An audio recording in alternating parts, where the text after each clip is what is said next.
Hello and welcome to Raider HQ After Dark. I'm your host, Raider. And before I get started on the video, I'd like you to reach out to everybody that's watching and say, please like, subscribe, and watch until the end if you can.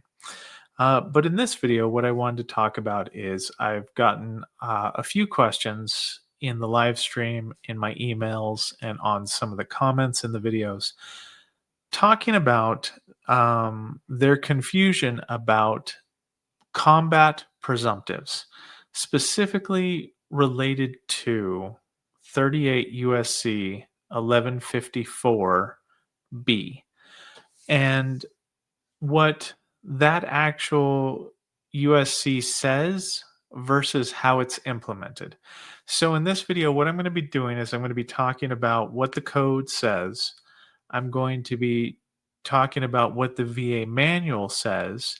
And I'm also going to be talking about instances, specific instances that are more beneficial to applying 1154B. And I'm also going to talk about ways to give yourself the highest likelihood of success if you should be denied. So, like, what route should you go on appeal? So let's go ahead and get into it. So I'm going to just change my screen up here. And this is like the best copy I can find. I'm going to kind of blow it up a little bit here. But this is 38 USC 1154.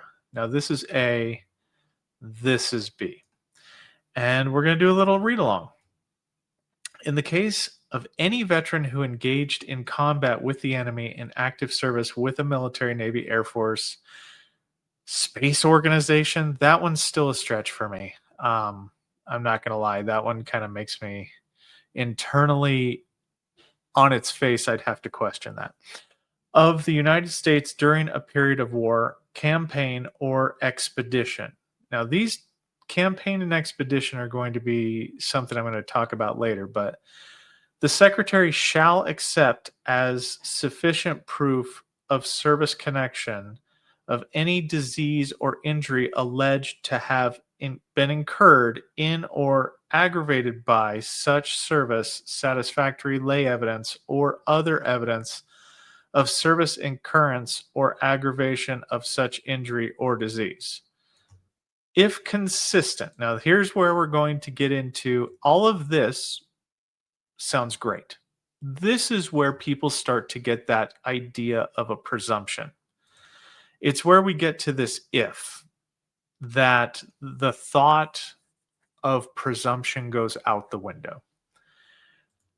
If consistent with the circumstances, conditions, or hardships of such service, notwithstanding the fact that there is no official record of such incurrence or aggravation in such service, and to that end shall resolve every reasonable doubt in favor of the veteran. Once again, this kind of sounds like that we're supposed to take you at your word. And I can understand why people might believe that. And then we end here with service connection of such injury or disease may be rebutted by clear and convincing evidence to the contrary. So this seems like it's naturally weighed in your favor, but that is not the case. The reasons for granting or denying service connection in each case shall be recorded in full. So this raw USC, 38 USC 1154B is pretty good. It's pretty in the veteran's favor, the combat veteran's favor. It's heavily weighted, so that way you could potentially maybe show less evidence to satisfy element 2, the in-service event or injury, as long as you're reporting that it happened in a combat theater or in what would be considered an expedition or campaign environment. And that could be for any of, even in a naval or air capacity. So once again, it looks like everything is going in the veteran's favor. Okay. Now I want to take and show you what the VA filtered this into. So this is 522A3D, considering evidence for combat related disabilities. So this is the filter, guys. So it starts out pretty good too. Accept satisfactory lay evidence of an injury or disease was incurred or aggravated if the evidence is consistent with the circumstances, conditions, or hardships of such service, even though there is no official record of the occurrence. In order for evidence submitted by the veteran to support a factual presumption that the claimed disease or injury was incurred or aggravated by service, the evidence must. So we start out great. This portion right here starts out like the 38 USC 1154B. However, we get into you have to prove it. So now we're going through an evidence account. Was it a credibility? And it's a credibility, and I forgot the word. But yeah, we have to review for the evidence to make sure that it's accurate and credible. So the evidence must be satisfactory when considered alone. Now, this right here is a very subjective statement that the rater gets to interpret. There's no definition of this. So if that rater has no in their heart, they can pull a no right out of their pocket and say it's not satisfactory when considered alone. Now, what I consider satisfactory when considered alone is that the injury, it has to make sense, right? Like if you were in a combat theater and you got patellofemoral pain syndrome or something like that, or if you got overuse or a strain's probably better. Like I was straining because I had to do this. I fell off a truck and I did this. It has to be satisfactory. It can't rely on other things to prove it to be true, I guess. Like, I got diabetes in service. That wouldn't be related to the combat. It has to stand on the fact that it could have manifested from the environment that you were in. And by environment, I mean like the stressful, getting into out of vehicles, the normal, combat related musculoskeletal type issues for the most part, or mental health, or something along those lines. But, bone cancer would be from exposures to toxic chemicals. It wouldn't be from the fact that you were in a combat theater itself. It would be from exposures. So for me, I kind of consider it that it has to make sense. Be satisfactory when considered alone. That's how I review it. Obviously, this is so vague. It just gives the rater an out to say no, and it bothers me. It has to be consistent with the circumstances. So this is kind of I link these two together. So if you say that I got asthma from jet fuel and you were never around jets or anything, that might not be within the circumstances, and not refuted by clear and convincing evidence to the contrary. Like maybe it existed prior to service, right? Like maybe it's a congenital defect that can't actually be caused. You can't, like if you had like a hole in your heart or something like that, that would be a congenital issue that couldn't have been caused by the combat theater. Now, keep in mind, guys, that the combat related disabilities have nothing to do with TERA. They have nothing to do with presumption. These are direct service connection based upon the circumstances of your combat related actions, activities, behaviors, like all those kinds of things. So, but I find it odd that we have to do an evidentiary review for and review the credibility of the statements to where we can still say no. So it almost prompts the rater to be able to do that. Now, another thing of note here, 38 CFR 3.4D lightens the evidentiary burden with respect to disabilities alleged to be the result of combat service. I get that. But then, even when an event or injury in service is established under the cited combat provisions for service connection to be established, there must still be evidence of a current disability and a nexus between them. So, this right here, the nexus between them, that means that you still have to have a medical opinion. There is no such thing as a presumption for combat. Okay. You still have to get a medical opinion. Presumptive conditions don't require a medical opinion. So the fact of the matter is, the examiner can still say no. The rater can still overturn a yes if the examiner doesn't provide a strong enough rationale. So the rater can still overcome it. This particular direct subcategory theory here for combat related disabilities has the same shortcomings of the direct theory of service connection, that a rater that wants to poke holes in it can do that all day long.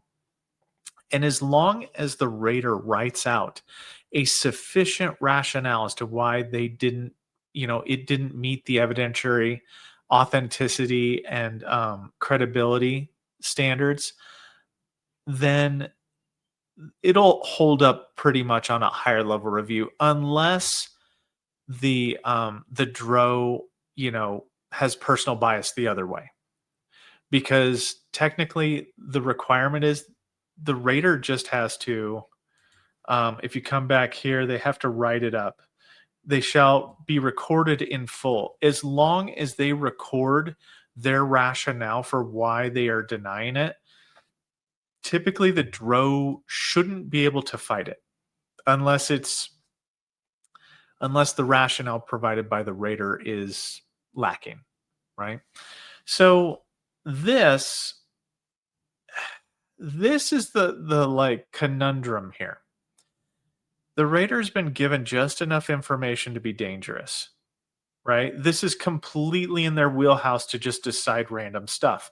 Now, if you have a combat veteran rater doing your particular rating, they might be able to fill in the gaps where a civilian rater won't be able to. I want you to take a second here and think about this. Think about somebody that has never been in the military trying to describe or determine what the circumstances and hardships of actual combat are. Do you not see the problem here? These, if I had my way, and I might do one of those shorts for Doug Collins, is that if you're going to have somebody reviewing the circumstances, conditions, and hardships related to combat, you might need to have combat veterans that are raters be reviewing these. Send them exclusively to them. Create a subcategory, like an RO, a specialty RO. Have combat veterans work out of that RO. They could even work remotely. We can do it. It's not going to hurt anybody. But do you see the vulnerability here, where the VA itself doesn't set itself up for success to apply this accurately? And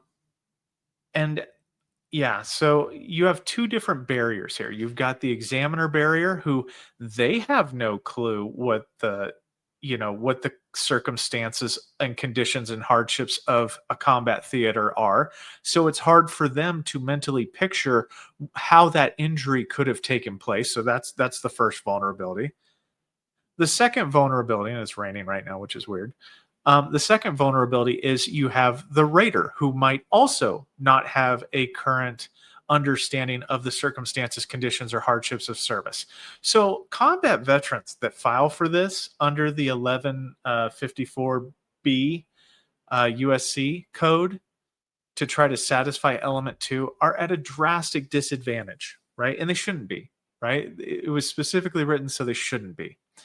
Now, let's move on here. I wanted to kind of talk about This is a VA interpretation of 1154B that was done in October of 99. It was updated in October 29th, 2024. So I feel like it's pretty current. But what we're talking about here is there was a case that was done, and the ordinary meaning of the phrase engaged in combat. So this only talks about, like this sheet here talks about what engaged in combat means.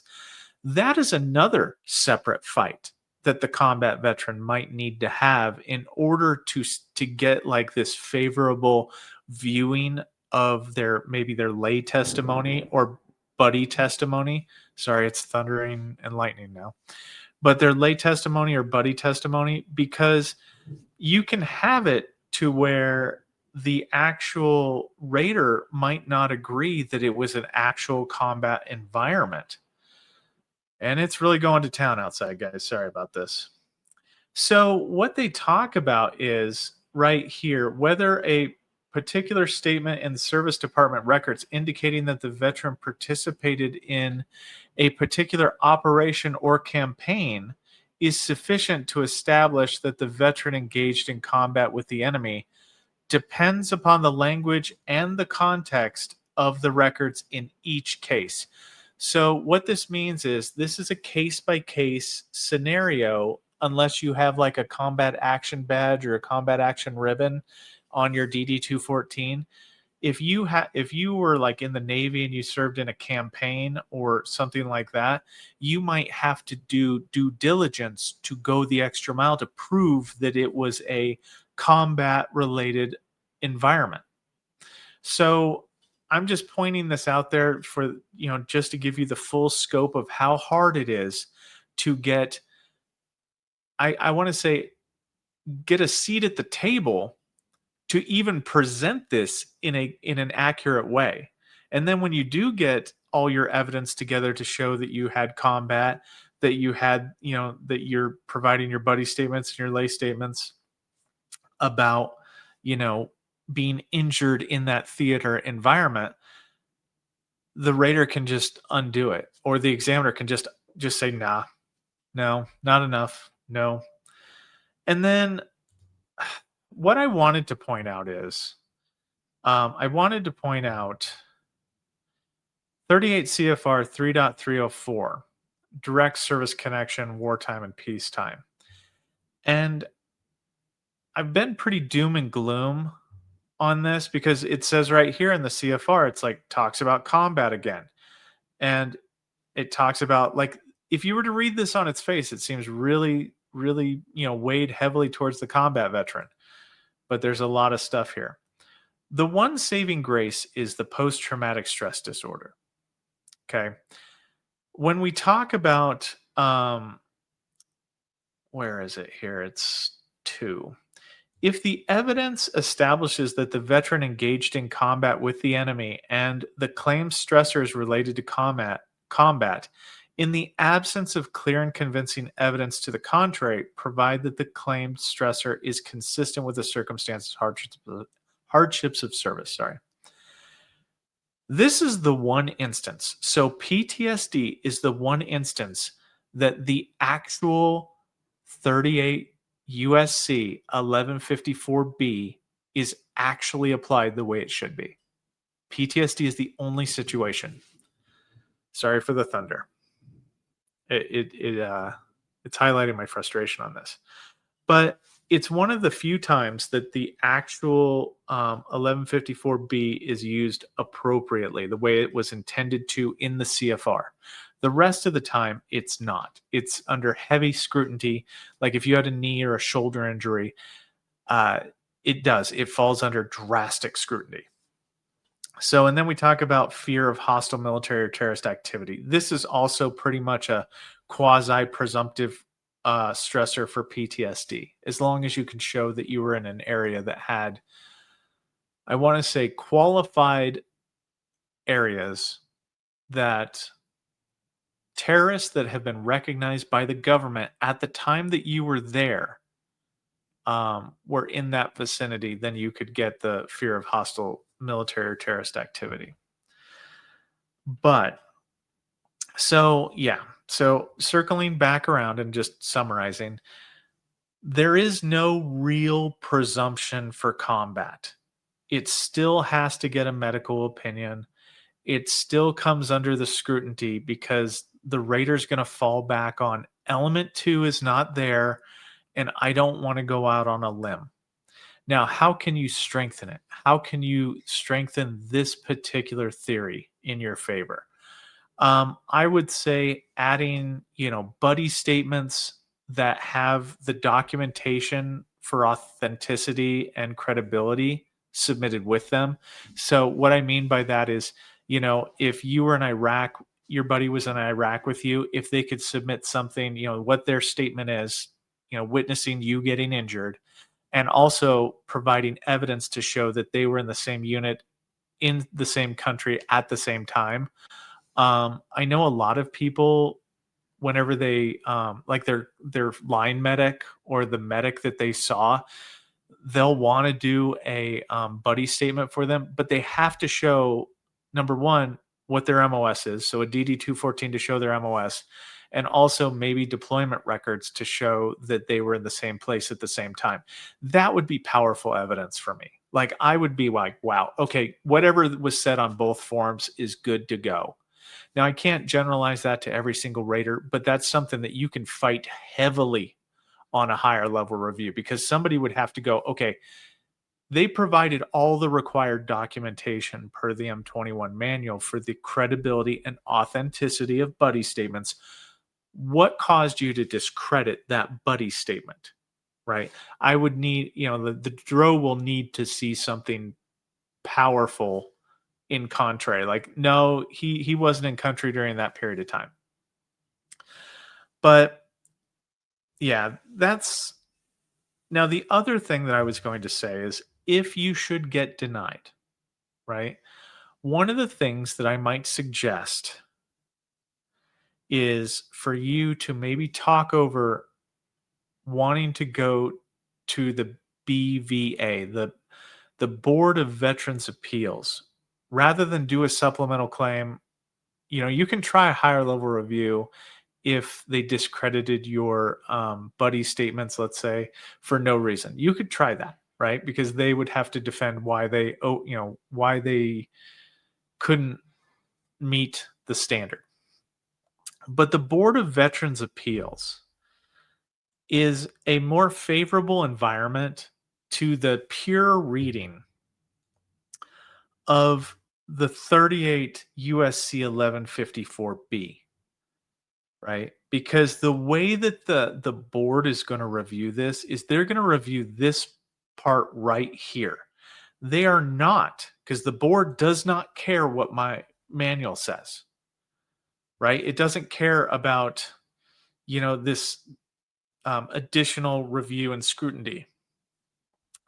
So you could have a more favorable outcome if you go to the board. However, the board requires an attorney. The board requires additional time. So there's kind of like gives and takes on it. But I'm just pointing out that, the judges in the BVA, they'll read this, and this is this interpretation of it is drastically more favorable to you having less evidence than, say, for the VBA that requires you to prove your evidence a lot more. So I don't know. I just wanted to point that out because I've kind of, I've answered the question about 7 times now for combat related presumptives. They don't exist. The closest thing is PTSD for combat. And even then, you have to have a diagnosis of PTSD. If you don't, then, it's not going to happen. So that's about all I got for you guys today. I'd like to thank, everybody that, came to the live stream. We're going to have another one this coming Saturday. I haven't really thought about a topic for it yet, but, we're going to, do some Q&A, and we're probably going to talk about, just another topic in detail.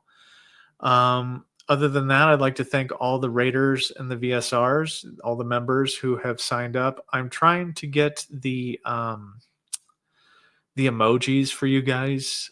Maybe one of a dog barking, and maybe maybe some angry face emojis that have like a number above them, so that way you can rate my ranting. A 10 out of 10 rant or a 2 out of 10 rant, like something like that.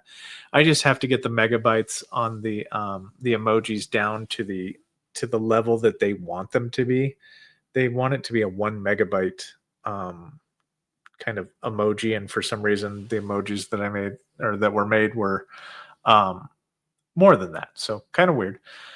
But yeah, we're at 4,500 subscribers. We're slowly eking on up. Other than that, everything's going good. So we're going to continue with the video a day theme. And yeah, that's about all I got for you. So anyway, Raider out.